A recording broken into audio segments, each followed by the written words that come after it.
జమ్మూ కాశ్మీర్ రాష్ట్రంలోని అనంతనాగ్ జిల్లాలో మళ్లీ కాల్పులు జరిగాయి. అనంతనాగ్ జిల్లాలో కోకర్నాగ్ ప్రాంతంలో తెల్లవారుజామున ఉగ్రవాదులకు భద్రతా బలగాలకు మధ్య ఎదురు కాల్పులు చోటు చేసుకున్నాయి. ఉగ్రవాదులు ఉన్నారనే సమాచారం మేర సాయుధ జవాన్లు దాడి చేశారు. ఉగ్రవాదులు కాల్పులను జవాన్లు ధీటుగా తిప్పికొడుతున్నారు. ఈ మేరకు ఆ ప్రాంతంలో బలగాలను భారీగా మోహరించారు.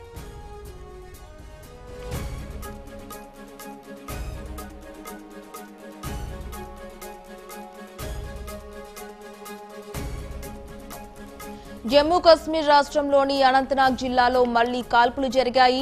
అనంతనాగ్ జిల్లాలోని కోకర్నాగ్ ప్రాంతంలో తెల్లవారుజామున ఉగ్రవాదులకు భద్రతా బలగాలకు మధ్య ఎదురు కాల్పులు చోటు చేసుకున్నాయి. ఉగ్రవాదులు ఉన్నారనే సమాచారం మేర సాయుధ జవాన్లు దాడి చేశారు. ఉగ్రవాదుల కాల్పులను జవాన్లు ధీటుగా తిప్పికొడుతున్నారు. ఈ మేరకు ఆ ప్రాంతంలో బలగాలను భారీగా మోహరించారు.